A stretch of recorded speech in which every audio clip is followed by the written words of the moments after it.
Open merit के youth की बात है, ये बहुत सीरियस इशू है कि हम बचपन से जब बच्चे को हम स्कूल में भेजते हैं तो हम उसको कहते हैं मेहनत करो और काबिलियत से आगे बढ़ो।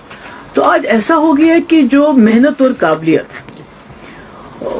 उसके ऊपर उसकी कोई कदर ही नहीं है। I mean, merit has become the biggest casualty at this point of time कि आप बच्चे को क्या बोलोगे मैं मेहनत करूंगा, मैं काबिल बनूंगा, फिर मैं कहाँ जाऊंगा, क्योंकि उसका दायरा बहुत ज्यादा चौक किया गया है। तो ऐसे में आपको याद होगा कि पार्लियामेंट में भी लोगों ने वोट दिया नेशनल कॉन्फ्रेंस को ये सोच के कि ये हमारा मसला हम उसको हल करेंगे। अगर कुछ नहीं करेंगे तो कम से कम पार्लियामेंट में बात करेंगे। आप भी गवाह है, मैं भी गवाह हूँ। 1 साल से ज्यादा अरसा हो गया है मेंबर नेशनल कॉन्फ्रेंस के। एक मुझे मेंबर पार्लियामेंट बताइए जिन्होंने पार्लियामेंट में इस मुद्दे पे मुंह खोला हो, बात कही हो कि भाई हमारे यहाँ जो ओपन मेरिट के लोगों के साथ बहुत ज्यादती हो रही है। तब यहाँ नेशनल कॉन्फ्रेंस की सरकार नहीं थी, डायरेक्ट दिल्ली का रूल था। इसका ये मतलब कि जो मेंबर पार्लियामेंट है उनका ये फर्ज बनता था कि वो दिल्ली में इस मसले को उठाए।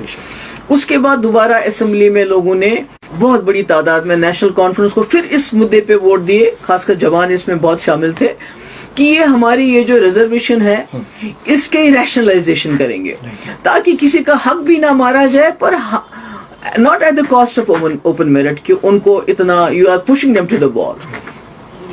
तो आज 2-3 महीने हो गए और कल प्रोटेस्ट हुआ जिसमें हम तो इसमें कोई चाहते हैं न की है न करेंगे, मगर मुझे लगता है कि हम नौजवानों को, ओपन मेरिट वालों को, हम उन्हें धकेल रहे हैं, we are pushing them to the wall. तो वो चीफ मिनिस्टर साहब के पास गए और चीफ मिनिस्टर साहब ने कहा 6 महीने का वक्त हो।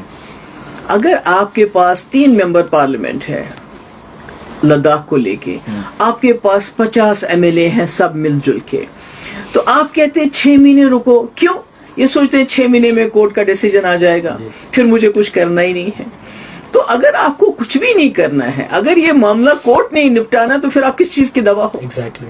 हाँ, ये सोचने। दूसरी बात ये है कि कम से कम इस वक्त जो ये सरकार कर सकती थी, अगर ये कोर्ट के डिसीजन को ऑर्डर करना चाहते हैं, फिर बोलेंगे जी कोर्ट डिसीजन आ गया, तो कम से कम जैसे मैंने 2018 में मैंने एक SRO 49 लाया था, जिससे जो पोस्ट ग्रेजुएशन में जो रिजर्वेशन होती है मैंने 75% ओपन कैटेगरी के लिए कर दी थी, क्योंकि जो स्पेशलाइजेशन है उसमें भी अगर मेरिट नहीं होगा तो फिर किस में होगा।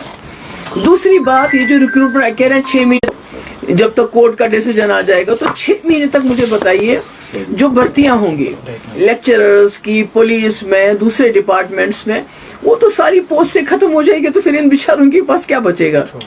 तो मेरी मुतबाना गुजारिश है उमर अब्दुल्ला साहब से कि आप अदालत पे ये मसला मत छोड़िए। आपके पास ताकत है, आपके पास 50 MLA हैं, आपके पास सरकार है, कोई ऐसा रास्ता निकाले कि जिससे जो पिछड़े हैं, जो जिनकी अपनी रिजर्वेशन है, वो रिजर्वेशन उनके पास रहे, मगर जो हमारी आबादी है ओपन मेरिट वालों की, उनको आबादी के हिसाब से उनको अपना हिस्सा मिलना चाहिए और इसमें अदालत के फैसले का इंतकाम हो जाना चाहिए। मैं तो वही कह रही हूँ ना कि अगर पार्लियामेंट में इन्होंने लोगों ने वोट मांगे लोगों से कि हम इसको तय करेंगे, उसके बाद किसी मेंबर पार्लियामेंट ने इंक्लूडिंग रूहुल्लाह साहब ने इसको कभी पार्लियामेंट में नहीं उठाया, और अब उन्होंने उसके बाद कहा कि हमारी यहाँ सरकार बनेगी, वो इस मसले को हल करेगी।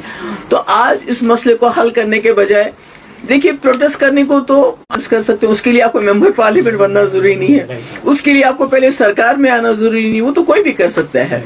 तो मेरा ये कहने का मकसद ये है कि ये बड़ा सीरियस इशू है। इसमें ये सोचना चाहिए कि जो लाखों के तादाद में हमारे नौजवान लड़का, लड़कियां, बच्चे हैं जिनके इस वक्त एक हिसाब से उनके मेरिट पे गले पे छुरी चल रही है, तमाशा देख रहे हैं, कुछ भी नहीं कर पाते हैं। तो ऐसे में मुझे उम्मीद थी कि इस सरकार के पास इतनी बड़ी मेजॉरिटी है, मेंबर पार्लियामेंट है, सब कुछ है, और ये इसमें कोई ना कोई हल निकालेंगे, पर लगता है कि उन्होंने इसको कोर्ट पे मसला छोड़ दिया, विच इज़ वेरी अनफॉर्चुनेट।